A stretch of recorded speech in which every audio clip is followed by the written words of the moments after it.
ప్రపంచ సుందరీమణులు ఇవాళ నాగార్జున సాగర్లో పర్యటించనున్నారు. మిస్ వరల్డ్ పోటీలో పాల్గొంటున్న వివిధ దేశాల సుందరీమణులు ఇవాళ బుద్ధి పూర్ణిమను పురస్కరించుకుని నాగార్జున సాగర్లోని బుద్ధవనాన్ని సందర్శించనున్నారు. ప్రపంచవ్యాప్తంగా 110 దేశాలకు చెందిన అందగత్తెలు మిస్ వరల్డ్ పోటీల్లో పాల్గొననుండగా ఆసియా దేశాల నుంచి వచ్చిన వారు మాత్రం బుద్ధవనం సందర్శనకు వెళ్లనున్నారు. బౌద్ధ థీమ్ పార్క్లోని స్తూపంలో బుద్ధుని విగ్రహాల చెంత జరిగే ఆధ్యాత్మిక కార్యక్రమాల్లో పాల్గొంటారు.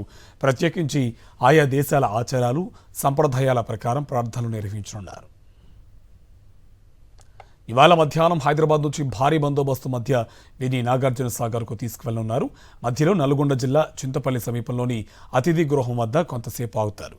అక్కడ పర్యాటక సంస్థ విజయ్ విహార్లో కొంతసేపు విశ్రాంతి తీసుకుని ఫోటో సెషన్ తర్వాత అక్కడి నుంచి నేరుగా బుద్ధవనం చేరుకుంటారు. లంబాడా కళాకారులు మిస్ వరల్డ్ ప్రతినిధులకు సాంప్రదాయ నృత్యంతో స్వాగతం పలుకుతారు.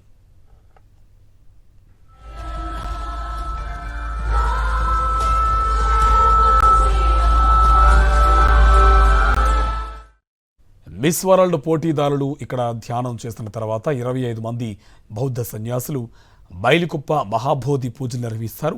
పురావస్తు నిపుణుడు శివనాగరెడ్డి బుద్ధవనం ప్రాజెక్టు ప్రాముఖ్యత ప్రాశస్త్యంను వివరిస్తారు.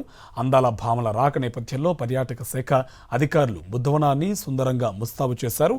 మహాస్తూపం, బుద్ధ పాదాల వద్ద లేజర్ లైట్లు, జతాకవనంలో ఓపెన్ థియేటర్ ఏర్పాటు చేశారు. మిస్ వరల్డ్ పోటీదారుల రాక సందర్భంగా 2,000 మంది పోలీసులతో బందోబస్తు నిర్వహిస్తున్నారు పోలీసులు.